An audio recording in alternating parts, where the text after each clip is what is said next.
Hello guys, welcome to my channel made maths. आज हम बात करेंगे, हमारे पास जो चैप्टर है इसको बोलते हैं एटम एंड मॉलिक्यूल्स है, इसके बारे में बात करेंगे। देखो, जो पूरा चैप्टर है हम इसको सिर्फ एक वीडियो के अंदर कंप्लीट करेंगे।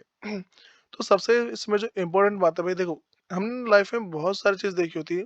जैसे सपोज कर लो, पहले ऐसा मान लो कि सॉल्ट हो गया, ठीक है, मतलब शुगर हो गया, सॉल्ट हो गया, सैंड हो गया, डायमंड, ठीक। ये हमने बहुत सारी चीज़ देखी होगी। ये जितने की भाई जितने भी दुनिया में चीज़ होते हैं, ये सारे के सारे अलग अलग टाइप के मैटर से मिलके बने होते हैं, ठीक है। इसको हिंदी में पदार्थ बोलते हैं। और जो नॉर्मली बोले मैटर इज, देखो एक ना हमें मैटर के बारे में बताना चाहिए कि भाई एक्चुअल मैटर होता क्या है। Matter is made up of very small particle called परमाणु, ठीक। भाई इसको हिंदी में परमाणु बोलते हैं, ठीक है। तो अब कुछ बातें और है, ठीक। भाई हमने ना इस पूरे पूरे चैप्टर के अंदर पढ़ना है कि एटम्स क्या होते हैं, मॉलिक्यूल्स क्या होते हैं, ठीक। एटम बनते कैसे हैं, मॉलिक्यूल बनते कैसे हैं, हमें ये सारी चीज पढ़नी है।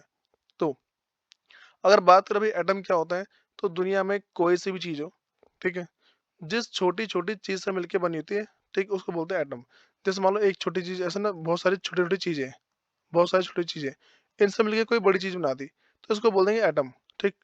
और मॉलिक्यूल्स जो इसके अंदर छोटे छोटे पार्ट है, इसको बोलते हैं मॉलिक्यूल्स। इस तरीके से होता है। तो all matter is made up of small particle is called atom and molecules. भाई हमारी दुनिया में कोई सी भी चीज है, वो जिस छोटी छोटी चीज से मिलकर बनी होती है, हम उसी को एटम एंड मॉलिक्यूल्स बोलते हैं, ठीक है। अब भाई इस चैप्टर हम पढ़ेंगे क्या, इस चैप्टर अंदर हमारे पास है कि लॉ ऑफ केमिकल कॉम्बिनेशन है। इसका मतलब है कोई सा भी एक जो मैटर है, ठीक है, कोई सा भी एक जो मैटर है वो बनता कैसे है, ठीक है। इसके बनने के पीछे कारण क्या होता है, ठीक है। ये कैसे बनता है, बनने के बाद इसमें क्या क्या होता है, भाई ये सारी की सारी बात इसमें देखी जाती है, ठीक है। अब सुनो, तो भाई हमारे पास है लॉ ऑफ केमिकल कॉम्बिनेशन, तो इसी के आगे बात करते हैं। लॉ इस देखो हमारे पास क्या है, law of conservation of mass, law of constant proportion, law of multiple proportion. इस तरीके से हमें जो पढ़ना है भाई, दो ही पढ़ना है, law of conservation of mass और दूसरा मेरे पास है भाई लॉ ऑफ कांस्टेंट प्रोपोर्शन। तो बात करते हैं law of conservation of mass क्या बोलता है। देखो, law of conservation of mass बोलता है भाई कि अगर मैं मान लो कोई सी चीज बना रहा हूँ, ठीक है, जैसे मान लो कि तुम घर में चाय बना रहे हो, ठीक। तो चाय बनाते वक्त तुम जितना जितना सामान ले रहे हो, ठीक, तो अगर तुम्हें दोबारा से सेम वैसे ही चाय बनानी है ना, तो तुम्हें सेम दोबारा वही उतना ही सामान लेना पड़ेगा, ठीक है। तो भाई इस लॉ के हिसाब से बोलता है कि मैटर इज नीदर क्रिएटेड और not destroy in any chemical reaction. भाई ये वाली बात बोला कि ये इस जो हमारे पास ये जो लॉ है, इस लॉ के हिसाब से बोला है कि कोई सा मैटर ना तो उसको क्रिएट कर सकते हैं और ना ही डिस्ट्रॉय कर सकते हैं। तुम अपने ही मन में कोई सा एग्जाम्पल सोचो। सपोज कर लो भाई,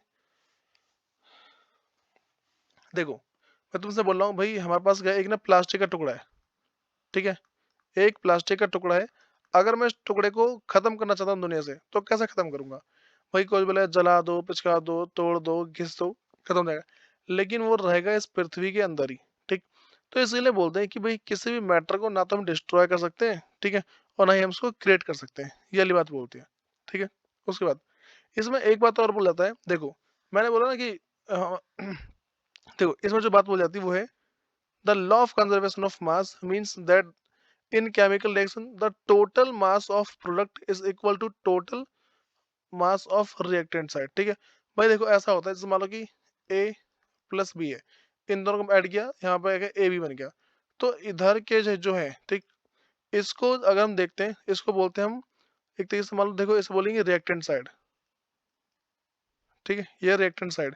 और जो इधर जो बन गया है, इसको हम बोल देंगे प्रोडक्ट साइड, ठीक है, इसको हम बोलते हैं प्रोडक्ट साइड। इस तरीके से अब तो भाई इसमें इतना ही याद रख चलना है। फिर हम ना तुम्हें इसके जो एक एग्जांपल है, जब भी एग्जाम में क्वेश्चन आ जाए, एक तो इस वाली लाइन को लिखना है, एक इस वाली लाइन को, और जो तुम्हें एग्जांपल समझा रहा हूँ वाला, ये तुम्हारा एग्जांपल है। यहाँ से एग्जांपल में कह रहा है कि it has been found by experiment that 100 gram of calcium carbonate are decompose completely, then 56 gram of calcium oxide and 46 gram of carbon dioxide are form.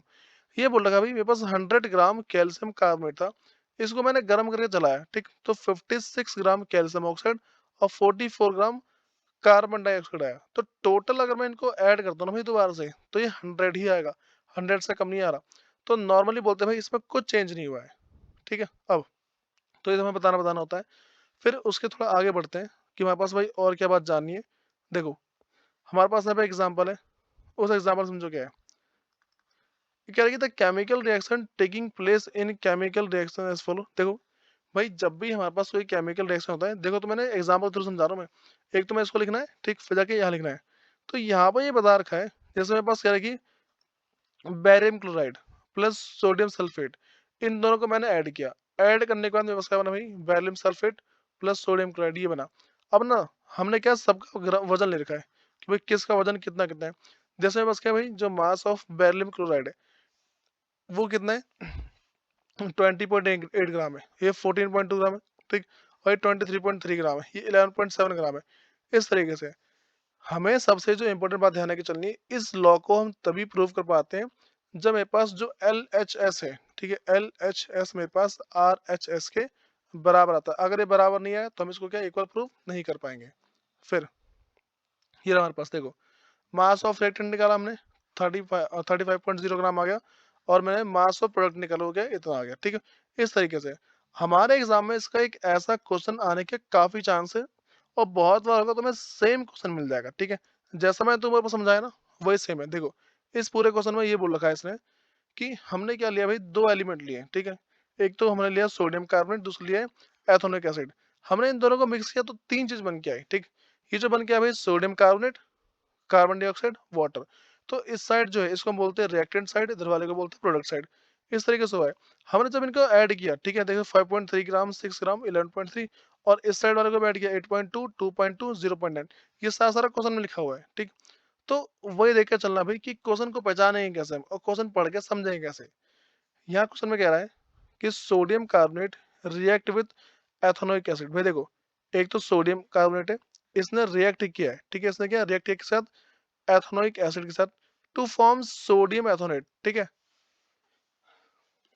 इसने क्या बनाया भाई, इसने बनाया सोडियम एथोनेट। दूसरा क्या बनाया, कार्बन डाइऑक्साइड एंड वाटर। देखो जब फॉर्म आ जाए, ठीक है, फॉर्म आ जाए या फिर मान लो क्रिएट आ जाए, इन सब में से कुछ भी आता है तो हम समझ जाएंगे भाई कि इधर के जो जितने भी है ये सारे प्रोडक्ट साइड है, और इधर के जितने वो सारे उसका भाई रिएक्टेंट साइड है। ये रिएक्टेंट साइड है और ये क्या है, प्रोडक्ट साइड है। तो ये दो चीज बन रही है, ठीक है। तो भाई जैसे मैंने बताया, पहला दूसरा ऐसा हो गया। उसके आगे अगली बात करते हैं हमारे पास भाई, law of constant proportion. Law of constant proportion हमें हमेशा एक ही बात बताता है कि अगर हम कोई सी चीज बना रहे हैं, ठीक है, उस चीज को बनाने में हमने जो सामान जिस जिस रेशियो में लिया है, जिस जिस अनुपात में लिया है, या जिस जिस वजन में लिया है, हमेशा उतना ही वजन में लेना होगा। जैसे मान लो कि तुम चाय बना रहे हो, ठीक। चाय बनाते वक्त सबसे इंपॉर्टेंट चीज है, मान लो कि अगर तुमने 1 गिलास चाय बनाई और तुमने मान लो उसमें कि भाई तुमने 100 ग्राम दूध डाला था, ठीक है। तुमने क्या किया, 100 ग्राम दूध डाला, ठीक। प्लस तुमने यहाँ पे मान लो कि 5 ग्राम तुमने डाली चीनी, ठीक है। और मान लो 2 ग्राम तुमने डाल दिया यहाँ पे चाय पत्ती। तो अब ये तीन चीज है, ठीक। और तीनों के मिलकर मेरे पास क्या भाई, टी बन गई, एक कप ऑफ टी बन गई। भाई अगर ये मेरे पास ऐसा बना है तो हमेशा ध्यान रख के चलना, अगर मुझे दोबारा कभी ऐसा सेम बनाना है तो मुझे इनका रेशियो सेम लेना होगा, ठीक है। तो इसीलिए बोलता है कि a chemical compound always consist of the same element, हमें सेम सेम एलिमेंट होगा, combined together in the same proportion, ठीक। और क्या सेम प्रोपोर्शन में होना चाहिए। जैसे मेरे पास इसका एग्जांपल है, जैसे वाटर है, ठीक है। वाटर एक कंपाउंड है which always consist of a two element, ठीक है। इसमें क्या दो एलिमेंट होते हैं, एक है हाइड्रोजन, दूसरा है ऑक्सीजन, हमेशा दो एलिमेंट होंगे इसमें, ठीक है। और ये हमेशा 1:8 में होता है। इसमें एक पार्ट जो होता है हाइड्रोजन का होता है, और जो 8 पार्ट है वो हमेशा ऑक्सीजन का होता है। ये चीज है, ठीक। तो अब तुमने इसमें कुछ भी ले लो, जैसे मान लो कि if we decompose 100 gram of pure water, अगर मैं 100 ग्राम पानी को डिकम्पोज करता हूँ, ठीक, बाई पासिंग इलेक्ट्रिसिटी, तो इसमें क्या होगा भाई, 11 ग्राम हाइड्रोजन होगा, ठीक है। और 89 ग्राम मेरे पास क्या है, ऑक्सीजन। तो देखो 11 हाइड्रोजन, 89 क्या है, ऑक्सीजन। तो इसको अगर काटेंगे ना तो 1:8 आ रहा है, इस तरीके से। तो हमें भाई इन बात को ध्यान रख के चलना है, ठीक है। अब सुनो, ये रहा भाई को देखो, एक मेरे पास क्वेश्चन है, ठीक है। कह रही है in an experiment 1.288 gram of copper oxide was combined from 1.03 gram of copper, ठीक। इन दो चीज को लिया। इन अदर एक्सपेरिमेंट, भाई दूसरा एक्सपेरिमेंट हुआ, उसमें इतना कॉपर ऑक्साइड लिया, ठीक है। On reduction 2.938 gram of copper, so that this figure verify the law of constant proportion. भाई बस हमें ये शो करना है कि जो फिगर है लॉ ऑफ कांस्टेंट प्रोपोर्शन को वेरीफाई करता है, ठीक। तो यहाँ पे अगर मुझे करना होगा ना, देखो लॉ ऑफ कांस्टेंट प्रोपोर्शन मैंने क्या था, देखो जो लॉ ऑफ कांस्टेंट प्रोपोर्शन है ये बोलता है कि हमेशा हमारे पास जो भी दुनिया में चीज है वो सारी सारी क्या सेम रेशियो में होती है, ठीक है। जैसे वाटर का 1:8 है, ऐसे सबके रेशियो क्या अलग अलग होते हैं। तो ये हमारे पास देखो क्वेश्चन। तो solution, in order to solve this problem we have to calculate the ratio और proportion of copper and oxygen in two sample of copper oxide, ठीक है। तो देखो एक तो मैंने यहाँ पे क्या लिया, यहाँ पे ये रहा कॉपर, ठीक है, ये कॉपर ऑक्साइड है, और दूसरा क्या 1.3 ग्राम ऑफ कॉपर है। तो कॉपर ऑक्साइड के अंदर दो चीज देखी गई, ठीक है। 1.03 ग्राम में 1.03 ग्राम का भाई मैंने कॉपर लिया है, ठीक है। तो अब इसमें देखना है ऑक्सीजन कितना है। तो इसको करने के लिए पहले देखो मास ऑफ कॉपर इतना है और मास ऑफ कॉपर ऑक्साइड इतना है, ठीक। तो इसमें से इसको माइनस कर देंगे, ठीक है, जो 1.03, ठीक है। तो 1.288 में से 1.03 माइनस करेंगे, ठीक। अब मैंने इतना किया और फिर दूसरा, ठीक, मैंने दूसरा क्या किया भाई, दूसरा जब मैं कर रहा था तो मैंने क्या किया, उस दूसरे वाले निकालने के लिए 1.03 एक तो मैंने ये लिया, और जो इसमें जो माइनस करके जो बचा वो क्या बचा 0.258 ऐसा लिया। अब अगर मैं इसका और इसका अगर रेशो निकालता हूँ तो मेरे पास क्या है 4, मतलब 4:1 बनाएगा। अब अगर मेरे पास ऐसे कभी भी क्वेश्चन आ जाए, ठीक, जैसे मान लो सेकंड एक्सपेरिमेंट है ना, इसमें कर गया, ऐसे कभी भी क्वेश्चन आते हैं तो हमारे पास इस तरीके से, जिसमें तुम्हें ना एक क्वेश्चन और करा रहा हूँ मैं, सपोज कर लो यहाँ देखो इस क्वेश्चन को भाई, ठीक है, यहाँ थोड़ी खाली जगह है, तो मैं बता दे रहा हूँ भाई। एक क्वेश्चन मेरे पास ऐसा है कि देखो हमें पहले पता है कि जो हाइड्रोजन और जो ऑक्साइड है, ठीक है, H2O का जो फॉर्मूला है, ठीक, इसमें 1:8 का होता है, मतलब कि एक मेरे पास हाइड्रोजन है, ठीक, और 8 क्या है भाई ऑक्सीजन है, इस तरीके से है। तो हमें इसमें देखना भाई, मैंने बोला कि हमने क्या किया, एक एक्सपेरिमेंट हुआ, ठीक, उस एक्सपेरिमेंट में हमें बनाना है वाटर, हमें क्या भाई पानी को बनाना है। तो वाटर बनाने के लिए हमने एक चीज देखी भाई, जो हमने नोटिस करी, वो चीज़ ये थी कि हमने जो हाइड्रोजन लिया है वो लिया है मान लो 3 ग्राम, ठीक है। हाइड्रोजन कितना भाई, हाइड्रोजन 3 ग्राम है, ठीक। तो हमें बताना है कि पानी बनाने के लिए ऑक्सीजन कितना ग्राम चाहिए होगा, ठीक है, ऑक्सीजन जो है कितना ग्राम चाहिए होगा। तो हम इसको लिखेंगे, पहले लिखेंगे हाइड्रोजन, ठीक, और नीचे ऑक्सीजन, ऑक्सीजन का ओ। तो हमेशा इसका रेशियो क्या होता है 1:8 होता है। तो क्रॉस मल्टीप्लाई कर दो, इसको इससे, ठीक। तो ऑक्सीजन को देखो एक से करेंगे, तो ऑक्सीजन को एक से किया और 8 को किया 3 से। तो ऑक्सीजन कितना चाहिए भाई 24 ग्राम। तो हमें पानी बनाने के लिए 24 ग्राम ऑक्सीजन चाहिए होगा, इस तरीके से। अब भाई इसमें देखो कुछ कुछ ना हमारे पास बातें आती है जो थ्योरी वाइज है, ठीक है। तो हमारे पास है वो ये देखो क्वेश्चन, डाल्टन एटॉमिक थ्योरी।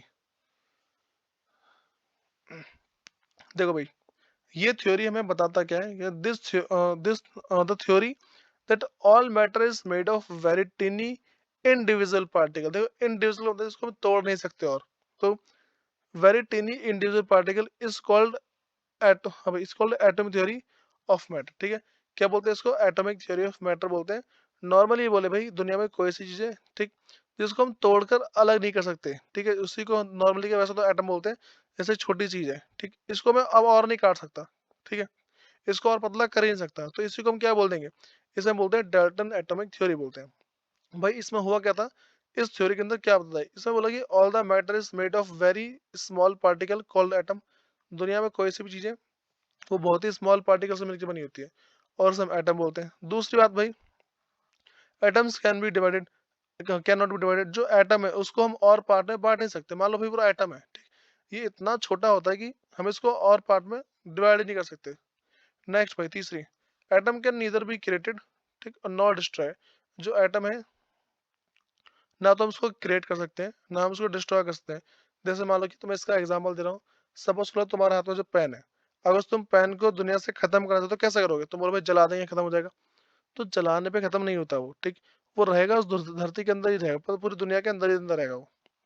फिर भाई चौथी बात है, atom are atom are of various kind, there are as many kind of atom as are element. देखो इसमें कह रहा है भाई जो एटम है बहुत सारे टाइप के होते हैं, ठीक, और एटम इतने टाइप के होते हैं जितने टाइप के एलिमेंट है। तो ये सारी सारी वही बात है भाई। इसके नीचे जितने पॉइंट है ना वो सारे के सारे पास है। देखो जब भी तुम्हारे एग्जाम में आएगा ना तो 4 मार्क्स में इसके क्वेश्चन आते हैं। 4 पॉइंट याद कर लेना भाई, काफी है तुम्हारे लिए। भाई नेक्स्ट बात करते हैं particle of matter in a different kind of matter. तो सॉलिड लिक्विड और गैस है, तीन तरीके से। जैसे सॉलिड है इसके पार्टिकल देख लो बहुत ही चिपके चिपके से, बहुत चिपके से हैं, ठीक है। लेकिन लिक्विड थोड़े बहुत खुले खुले हैं, थोड़े बहुत खुले खुले हैं। और जो गैस है इसके पार्टिकल भी इससे काफी ज्यादा खुले हुए हैं इसके पार्टिकल, ठीक है। इस तरीके से अब भाई नेक्स्ट बात करते हैं, हमारे पास जो है कि Dalton atomic theory was based on the two law of chemical combination. जो डाल्टन की जो एटॉमिक थ्योरी है वो हमेशा क्या भाई दो लॉ पर डिपेंड करती है। फॉर इसका एक एग्जांपल है कह रही the postulate of Dalton atomic theory that atom can neither be created nor destroy was the result of law of conservation of mass. देखो, तो ये जो एटॉमिक थ्योरी है भाई किसने दी है? डाल्टन ने दी है। और डाल्टन ने ये बोला कि भाई इस पोस्टुलेट के हिसाब से, मतलब डाल्टन ने अपने थ्योरी के अंदर बोला कि दुनिया में हम किसी भी चीज को ना तो बना सकते हैं ना ही हम उसको खत्म कर सकते हैं, ठीक। अगला भाई explanation of the law of conservation of mass.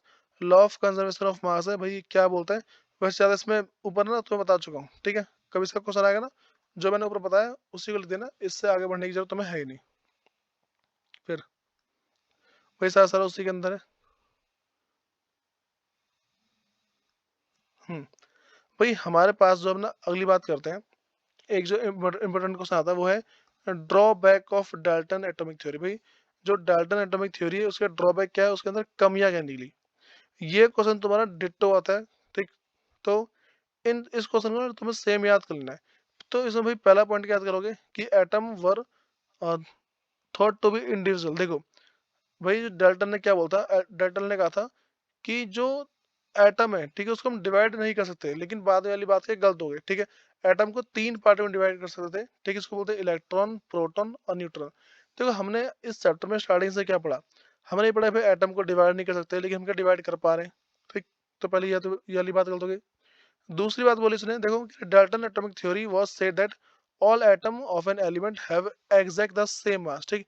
एक एलिमेंट के जितने एटम, मान लो एक कोई सा एलिमेंट है, इसके अंदर जितने भी मान लो कि एटम्स है, वो सारे सारे सेम मास के, लेकिन यही बात भी के बाद में गलत प्रूव हुई, क्योंकि हर एक एटम के अंदर बहुत ही छोटा डिफरेंस था। एक क्या भाई माइनर डिफरेंस था जरूर, ठीक है। तीसरी बात, Dalton atomic theory said that the atom of a different element have a different mass. अलग अलग एलिमेंट के अलग अलग मास होंगे, लेकिन ये बात भी कि गलत प्रूव हुई, ठीक। इसमें यहाँ पे इसने बोला it is however known that even atom of a different element can have the same mass. देखो भाई उसने बोला कि जो एटम डिट्टो एक जैसे हैं सिर्फ उन्हीं का होगा, लेकिन बहुत सारे एटम ऐसे भी निकले जिनके मास वगैरह के अलग अलग है। तो भाई अगर इतनी मास की बात करें, हम बात करते हैं इसके एमसीक्यू में जो क्वेश्चन आने के काफी चांस होते हैं, ठीक है। तो पहला भाई इसमें से ना एक क्वेश्चन एमसीक्यू में आने के चांस होते हैं, 50% चांस होता है कि भाई क्वेश्चन आ जाएगा, 50% चांस है नहीं आएगा। तो एटम का साइज पूछता है हमारे पास, भाई होता है 1/10⁹ इतना होता है, ठीक। इस बात को याद रख के चलना, तुम्हारे अच्छे खास मार्क्स आएंगे। तो तीनों में से कोई सा भी ऑप्शन गिवन होगा उस पर टिक मार देना, तुम्हारा आंसर, ठीक है। अब भाई मेरे पास ना हर एक, जैसे मतलब कि हाइड्रोजन है, ठीक। हाइड्रोजन का एक एटम होगा, तो इसका रेडियस कितना है? 0.037 नैनोमीटर है, ठीक। ध्यान रखना भाई एक नैनोमीटर कितना बड़ा होता है। एक नैनोमीटर को भाई अगर एक मीटर को इससे डिवाइड करूं, 1 2 3 4 5 6 7 8 9, अगर 1 मीटर को इससे डिवाइड करूंगा उसके बाद जाके आता है 1 नैनोमीटर, ठीक। इतना छोटा है, सोच रहा। तो हाइड्रोजन कितना भाई? हाइड्रोजन का 0.037 नैनोमीटर, ठीक है। और जो भाई दूसरी बात करें जो हमारे पास है, जैसे कार्बन है, कार्बन का हो गया, ठीक है, नाइट्रोजन का हो गया, ऑक्सीजन का हो गया, इस तरीके से जितने भी हमारे पास है इन सब के हमारे पास रेडियस गिवन है। एग्जाम में आने के चांस होते नहीं इसके, ठीक है, बस मैंने जनरल नॉलेज के लिए बता दिया है, ठीक है। और सिंबल, ठीक। तो भाई तुम्हें करना क्या है, 118 एलिमेंट होते हैं ना, 118 एलिमेंट है, उसमें तुम्हें सबके जो सिंबल है वो तुम्हें याद होने चाहिए, ठीक। अब सुनो भाई अगली बात करते हैं, हमारे पास जो है इसके आगे मॉडर्न सिंबल ऑफ एलिमेंट। तो यहाँ पे तुम्हें पहचानने की जरूरत कैसे पड़ती है? सबसे पहले जैसे भाई हम बोलते हैं कि अगर अगर हमें कभी सिंबल पहचानना होगा, सिंबल पहचानने के लिए सबसे जो इंपॉर्टेंट बात है भाई वो ये आती है, जैसे द सिंबल ऑफ हाइड्रोजन क्या है, उसका पहला वर्ड, ठीक। ऑक्सीजन का O, कार्बन का C, कैल्शियम का Ca, ठीक।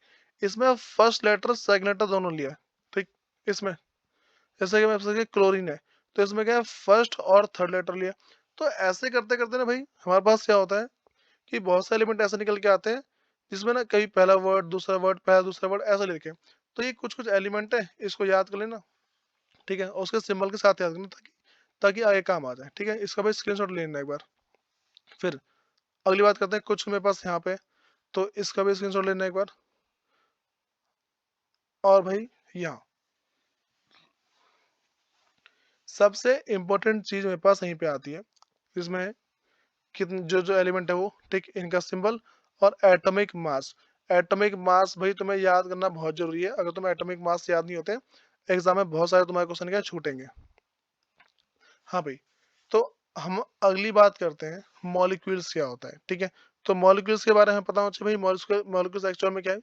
तो a molecules is an electrically neutral group of 2 or more atom chemically bonded together. देखो भाई, जब 2, ठीक है? 2 या 2 से ज़्यादा एटम्स, जब 2 या 2 से ज़्यादा एटम्स जब एक साथ जुड़ जाते हैं, उस समय क्या है? मॉलिक्यूल्स बोलते हैं। इन बातों को ध्यान रख के चलना भाई। अब मॉलिक्यूल्स बनते कैसे हैं, उसके बारे में बात करते हैं। तो मॉलिक्यूल ऑफ एलिमेंट और मॉलिक्यूल ऑफ कंपाउंड, हम बात करेंगे कंपाउंड के बारे में कि कंपाउंड बनता कैसे है, ठीक है? तो देखो भाई, जो-जो इंपॉर्टेंट टॉपिक है, वो सारे मैं कवर करा रहा हूँ, जिसके बेस पे तुम क्या एग्ज़ाम में इसके क्वेश्चंस वगैरह कर पाओ। तो भाई हमारे पास शुरू होता है यहाँ से, केमिकल फॉर्मूले से, ठीक? भाई केमिकल फॉर्मूले क्या होते हैं, ठीक है? तो chemical formula represent the composition of molecule of substance substance in terms of symbol of the element present in the molecule. देखो भाई, केमिकल फॉर्मूले का मतलब क्या होता है? हमारे पास एक ऐसा फॉर्मूला होता है जिसमें हम किसी भी एलिमेंट के कंपोजिशन को दिखाते हैं। मतलब कंपोजिशन का मतलब है जब उसको जोड़ के दिखाते हैं। जैसे मान लो कि कार्बन है, ठीक है, और प्लस ऑक्सीजन है, मैं दोनों को जोड़ा तो कार्बन डाइऑक्साइड बन गया, इस तरीके से, ठीक है? फिर भाई अब बात करते हैं हमें ना किस तरीके से करना है। जैसे मान लो कि हाइड्रोजन है, इसका फॉर्मूला क्या है? H2 होता है। नाइट्रोजन का इनका N2 होता है। तो ऐसे ही करके क्या है भाई, और सारे भी है। बात करते हैं फॉर्मूले ऑफ कंपाउंड है, ठीक है? तो कंपाउंड के फॉर्मूले कैसे होते हैं? ये रहे, ठीक? जैसे वाटर का फॉर्मूला क्या होता है भाई? वाटर का फॉर्मूला है H2O, ठीक है? कार्बन डाइऑक्साइड का CO2। तो ऐसे तुम्हें क्या है, शायद ना ये MCQ में आने के चांस होते हैं, ठीक है? ये जो तुम्हारे पास है, जैसे कि तुम्हें मैंने पहले ऊपर बताया कि एलिमेंट को कैसे लिखते हैं, एलिमेंट के फॉर्मूले क्या होते हैं। जैसे हाइड्रोजन का H होता है, कार्बन का C होता है, ठीक? वैसे जिसमें तुम्हें अगला बताया कि भाई जो मॉलिक्यूल है, तो मॉलिक्यूल कंपाउंड के फॉर्मूले कैसे होते हैं। तो इसका मैं बता दिया, वाटर का H2O होता है, कार्बन डाइऑक्साइड का CO2 होता है, ठीक? मीथेन का CH4 होता है। तो ऐसे ऐसे तुम्हें क्या इसको याद रख के चलना है। फिर भाई देखो, अगर कभी भी मॉलिक्यूलर मास के बारे में आता है, ठीक, तुम इसमें अगर देखो एग्जाम में थोड़े बहुत इसकी थ्योरी के बारे में क्वेश्चन आया, तो कैसे करोगे? लिखोगे molecular mass of a substance is the relative mass, ठीक है? क्या रिलेटिव मास है, एग्जैक्ट मास नहीं है, उसका वजन है, ठीक है, of its molecule as compare with the mass of carbon 12 atom taken as a 12 unit, ठीक? इतना लिख देना। और एमसीक्यू में आता है भाई, हमेशा तुम्हारा 1/12 आएगा, ठीक? 1/1.12 हमेशा तुम्हारा एमसीक्यू में लिखा हुआ था, और कुछ दिक्कत करने की जरूरत ही नहीं है। तो भाई हम अगली बात करते हैं, हमारे पास जो है calculation of molecular mass. Molecular mass कभी भी अगर हमें क्वेश्चन में निकालना है तो कैसे निकालेंगे वो सुनो। जैसे मेरे पास भाई ये क्वेश्चन है, ठीक, इसमें बोला कि हमें H2O का, ठीक, H2O का क्या करना भाई, हमें इसका हमें निकालना है मॉलिक्यूलर मास निकालना है। तो देखेंगे भाई हमारे पास क्या क्या है, एक तो H है, 2 है, O है, ठीक? तो एक तो H है, H 2 बार है, ठीक? H का एटॉमिक मास होता है 1, ठीक है? H कितने बार लिखा है? 2 बार, 2 से गुना कर दो, तुम्हारा H का हो गया 2, ठीक है? और प्लस O, ऑक्सीजन है, ऑक्सीजन का जो एटॉमिक मास होता है 16, तो 16 भाई एक ही बार लिखा हुआ है, तो 16, इन दोनों को ऐड कर दो, हमारा आंसर आ जाएगा, ठीक, 18 यूनिट। बस मारिए। तो इस तरीके से जब भी हमें, देखो मैं तुम्हें ना ऊपर जो है इसके जो एटॉमिक मास है मैं तुम्हें वो याद करवाया था, तो वो तुम्हें पहले याद होना चाहिए किस किस तरीके से। जिसको नहीं पता भाई वीडियो पीछे कर लेना, तुम्हें पता चल जाएगा कि एटॉमिक मास में तुम्हें कब बोला याद करने के लिए। हाँ भाई, तो जैसे हमने ना यहाँ पर बता रखे हाइड्रोजन कितना है, नाइट्रोजन कितना है, ऑक्सीजन कितना है, क्लोरीन कितना है, ये सारा। अब हमारे पास एक क्वेश्चन है, कह रहे calculate the molecular mass of sulphuric acid H2SO4। तो H2SO4 कैसे निकालेंगे? देखिए हमें पता है H का होता है 1, ठीक है, S का होता है 32 और O का होता है 16, ये लिखे हुए हैं। इसको कैलकुलेट करने का भाई बहुत आसान तरीका है। देखो H2SO4 है ना, तो हाइड्रोजन कितने हैं, 2 हाइड्रोजन है, और S कितना है, S एक ही बार है, और O कितना है, O 4 बार है। तो लिखा हाइड्रोजन का 2 हाइड्रोजन गुना 1 प्लस कितना भाई मेरे पास जो सल्फर है, ठीक, 32 है, 32, और ये कितना भाई मास ऑक्सीजन का 16 होता है और 4 बार है। इसको गुना किया, ये आ गया, इसको किया, ये आ गया, इसको ये आ गया, ठीक, सबको जोड़ा 98 आ गया। तो इस तरीके से हमारा आंसर 98 आ गया। इसका भाई एक क्वेश्चन गारंटीड आता ही आता है, वो तुम्हारा भले एमसीक्यू में आए या फिर जैसे भी आए। हाँ भाई, नेक्स्ट बात करते हैं, पास है फॉर्मेशन ऑफ आयंस। ठीक, भाई कहते देखो आयंस की बात करें तो इसमें हमारे पास होता क्या है, आयंस का सिम देखो, वैसे ये क्वेश्चन आएगा नहीं तुम्हारे में, आयंस को फिर बता दूं कि अगर क्वेश्चन आए तो कैसे करना है। तो पहले बोल देंगे भाई कि an atom contain electron proton neutron, पहले में ये वाली बात पता होनी चाहिए, ठीक। अब उसमें हम बोलेंगे कि each electron has 1 unit of negative charge and 1 proton have positive charge, ठीक है। उसके बाद भाई, और जो न्यूट्रॉन है, neutron have no electric charge. देखो इलेक्ट्रॉन में एक है, एक चार्ज होता है, और तुम्हारा जो प्रोटॉन है उसमें भी एक चार्ज है, ठीक, प्रोटॉन में एक चार्ज है। लेकिन जो न्यूट्रॉन है उसमें कोई चार्ज नहीं हो, वो तुम्हारा उसका न्यूट्रल है। न्यूट्रल मतलब ना पॉजिटिव है ना नेगेटिव है, इतना तुम्हें लिख दोगे तो तुम्हें फॉर्मेशन ऑफ आयन के पीछे ना एक आध मार्क्स मिल जाते हैं, ठीक है। फिर थोड़ा इसके ना आगे आते हैं जो तुम्हें लिखना होता है इसके बारे में। और देखो भाई, ये how an atom become ion, ठीक, एक जो एटम है वो आयन कैसे बनता है, इसके 2 पॉइंट है, इसको याद कर लेना, अच्छे खास तुम्हें मार्क्स मिल जाएंगे। हाँ भाई, अगली बात करते हैं हम, हमारे पास जो है एटम्स, ठीक है, जो न्यूट्रल होते हैं उसके बारे में बात करेंगे। तो आयन दो तरीके से, ठीक है, कैटायन और एनायन। कैटायन प्लस के होते हैं, एनायन माइनस के होते हैं। तो देखो भाई, हम आते हैं मॉलिक्यूल्स के ऊपर। तो मॉलिक्यूल्स क्या होता है, अ molecules group of 2 or more atom, ठीक है। मॉलिक्यूल क्या होता है, 2 या 2 से ज्यादा एटम के जोड़े होते हैं, ठीक है।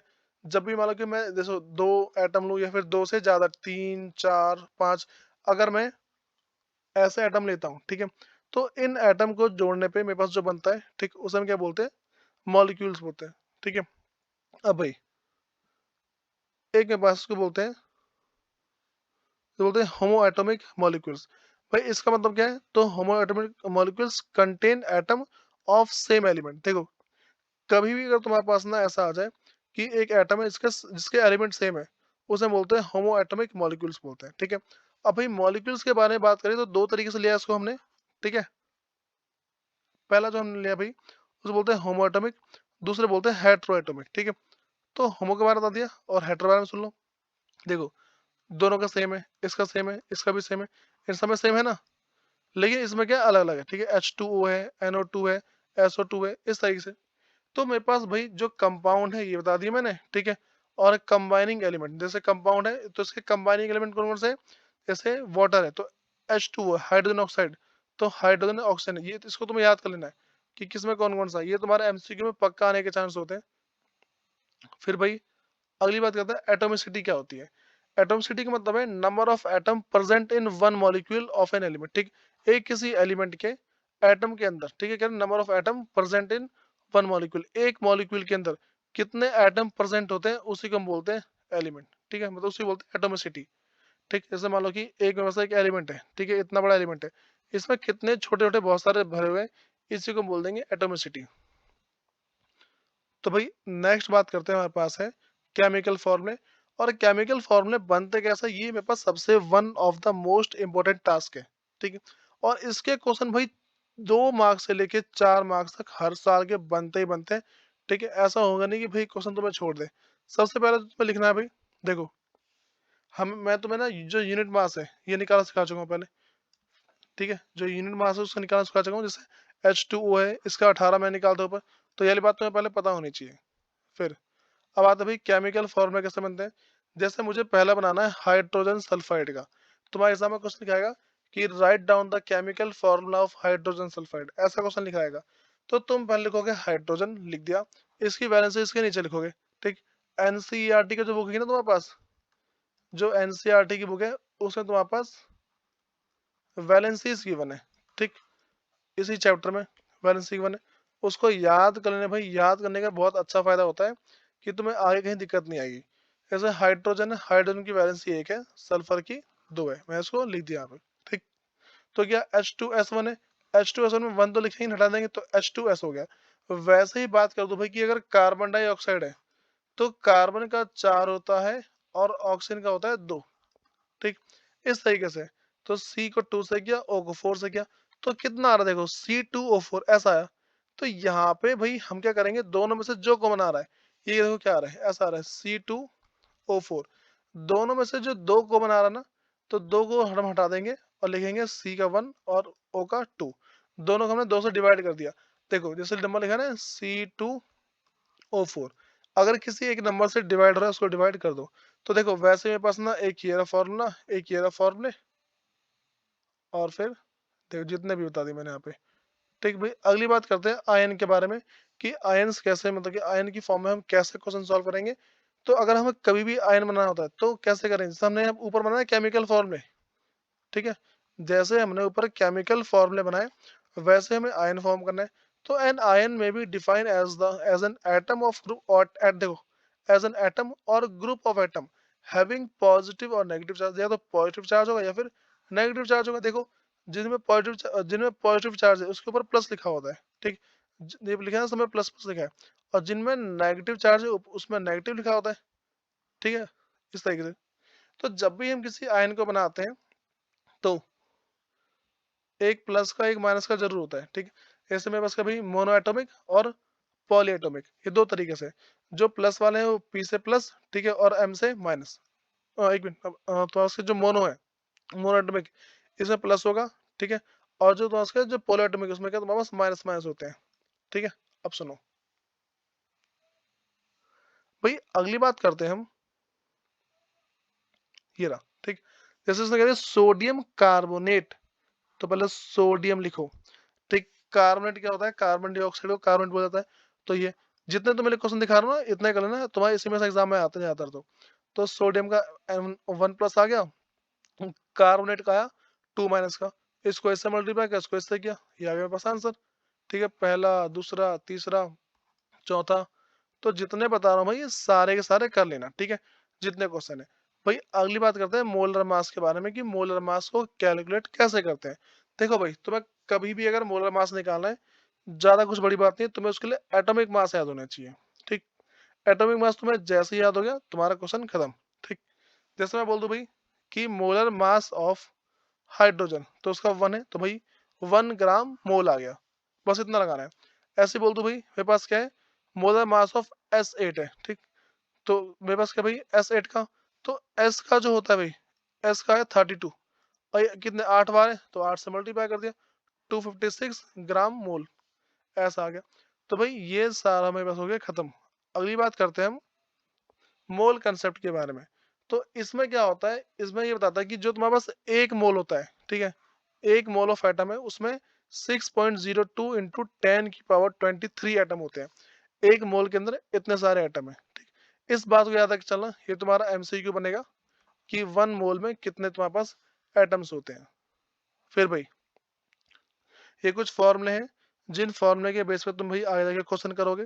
ठीक, क्वेश्चन मेरे पास ऐसा होगा, पहले जैसे तुम्हें निकालना है नंबर ऑफ मोल निकालना है, तो गिवन मास, जो क्वेश्चन में मास दे रखा होगा, और जो मोलर मास होता है वो। ठीक, मोलर मास हमेशा वही 6.03। ठीक है, देखो ये लिखना है तुम्हें हमेशा, हमेशा 6.022 इंटू में 10 की पावर 23, हमेशा इसको डिवाइड कर देना। ठीक, मतलब इससे डिवाइड करना, तुम्हारा आंसर क्या अपने आप आ जाता है।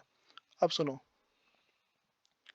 जैसे मान लो भाई ये क्वेश्चन लिखा हुआ है, यहाँ पे कह रहा है कि calculate number of iron atom in a piece of iron weighted 2.8 gram. भाई 2.8 ग्राम का वैसे एक आयरन की सीट है। ठीक है, मतलब कि जो पीस है ना उसमें इतना वेट है। तो बता रहा भाई उसमें बोलो, वो कह रहा है कि उसमें निकाल दो नंबर ऑफ आयरन एटम, तो कितने हैं। मुझे पता है एटॉमिक मास कितना होता है इसका 54, ये तो मैं याद होना चाहिए, तुम्हारे एग्जाम में लिखा हुआ नहीं आएगा आयरन के बारे में। मुझे पता है एक मोल में 26 ग्राम बोला, मैं 56 56 ग्राम बोला उसने।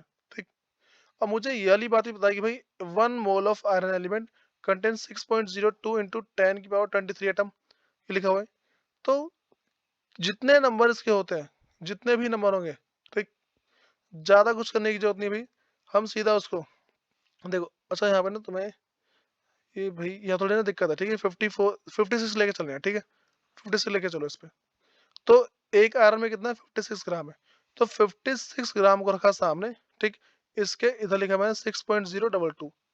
तो इसका मतलब क्या होता है, 56 का मतलब है 56 इंटू में 2.8 ग्राम, ठीक है। 2.8 ग्राम है भाई, 2.8 ग्राम इतना लिखा। और इज इक्वल टू में 6.022 इंटू 10 की पावर 23, ठीक। तो तुम्हें क्या करना भाई, दोनों तरफ 2.8, 2 से मल्टीप्लाई किया, जो तुम्हारा मल्टीप्लाई में होगा उसको बस यहाँ डिवाइड में ले जाना। देखो मैं तुम्हें दोबारा बता रहा हूँ कैसे करना है। जैसे मान लो ऐसा लिखा होगा 56 ग्राम ऑफ आयरन, लिखा है, लिख दो 6.022 इंटू में 10 की पावर 23, ऐसा लिखा होगा। तो ये जो मल्टीप्लाई में इसको डिवाइड में जाना, ठीक है। तो क्या मैं इसको लेके गया ना, और जितना तुम्हारा ग्राम क्वेश्चन में देखा हो बस उस ग्राम को दोनों तरफ मल्टीप्लाई कर देना। देखो ऐसा, पहले खाली जगह छोड़ दे रहा हूँ मैं, ठीक है। तो gram of iron is equal to कितना, देखो 6.022 इंटू 10 की पावर 23 अपॉन में जो यहाँ नंबर था 56, इसको यहाँ ले आओ 56 को, ठीक। डिवाइड किया, डिवाइड करने के बाद ही जो तुम्हारे पास यहाँ पे जितना एलिमेंट होगा उसको एक बार यहाँ मल्टीप्लाई कर देना। तो 2.8 gram of iron is equal to, यहाँ लिखा हुआ है 6.022 इंटू 10 की पावर 23, ये लिखा हुआ है। तो भाई तुम इसको भी मल्टीप्लाई कर दो, ठीक है। इसके जो बदले ना मैं यहाँ लिख दे रहा हूँ, ठीक, ऐसा लिखोगे 6.022 इंटू 10 की पावर 23 इंटू जो तुम्हारे पास ये लिखा मैंने 2.8, 2.8 से मल्टीप्लाई करो, इसको डिवाइड कर दो कितने से, 56, ये तुम्हारा आ गया आंसर। तो भाई इस तरीके से तुम्हें क्वेश्चन करना है, इसमें कुछ बहुत बड़ा पहाड़ नहीं है, ठीक है। तो देखो भाई, अब इसके ना एक ये क्वेश्चन है, मैं कह रहा हूँ इसका स्क्रीनशॉट ले लो, अगर एग्जाम में आया डिट्टो आएगा, अदरवाइज आएगा ही नहीं वो, ठीक है। फिर और जो अगला मेरे पास है, ये रहा एक क्वेश्चन, ये इसमें पूछ रहा है भाई कि 0.5 में कितना होगा। कह रहा है कि calculate number of mass of 0.5 mole of nitrogen gas. तो कुछ नहीं करना भाई, हमें देखना है नाइट्रोजन का मुझे पता है होता है 28 ग्राम एक मोल में, ठीक। तो इसको 0.5 से मल्टीप्लाई कर दो, उससे बोलना कि जितना मोल है। तो पहले हमें नाइट्रोजन का जो एटॉमिक मास है पता होना चाहिए। नाइट्रोजन का एटॉमिक मास होता है 28 ग्राम होता है, ठीक। ऐसा, तो इसको जो क्वेश्चन गिवन है उससे मल्टीप्लाई कर दो, तुम्हारा आंसर। वैसे ही अगला कह रहा है कैलकुलेट टोटल नंबर ऑफ, हाँ भाई क्या यहाँ पे कहना, calculate the total number of oxygen molecules present in 8 gram of oxygen. तो भाई इसमें देखो जब भी ऐसा क्वेश्चन है, बस तुम्हारे ना क्वेश्चन सेम आएंगे, बस एलिमेंट चेंज हो जाते हैं, ठीक है। एलिमेंट चेंज हो जाएगा, एक ग्राम है तुम्हारा, ग्राम चेंज हो जाएगा, बाकी सब कुछ सेम आएगा। अब सुनो, तो पहले इसको लिखोगे 6.022 इंटू 10 की पावर 23, इतना लिखा। 32 ग्राम है ना, ठीक। 32 ग्राम है, तो क्या करोगे, देखो हमें हमें इसका पता होना चाहिए कि ऑक्सीजन में तो इस्तेमाल कितना हो जाएगा, एक ऑक्सीजन में देखो कितना होता है, और फिर दो ऑक्सीजन में कितना हो जाएगा। तो दो ऑक्सीजन का 32, 18, ठीक है, गुने 2, यह आ गया 32। ये तुम्हारा मल्टीप्लाई में, इसको डिवाइड में जाओ, उसके इसके डिवाइड में तो 32, ठीक है। और कितना है, 8 ग्राम है, 8 से मल्टीप्लाई। ये क्वेश्चन तो मैं पहले करवा चुका हूँ, ठीक है, अभी जस्ट करवाया मैंने। देखो अब ना भाई तुम्हें ध्यान के रख के चलना है, इस वीडियो को कम से कम 2 बार देखनी है। एक बार तो फुल एकदम स्लो देख लो, ठीक है, जो 1x की स्पीड है इसमें। लेकिन जब दूसरी बार देखोगे उसको 1.5 की स्पीड में देखना। जी जो पूरे जितने भी क्वेश्चन है तुम्हें सारे सारे समझ में आ जाएंगे। और जो मैंने तुम्हें इंपॉर्टेंट टॉपिक टिक लगाए भाई उसी को करना, सिर्फ उससे आगे मत बढ़ना। फिर मिलते हैं इसकी नेक्स्ट वीडियो के अंदर। धन्यवाद।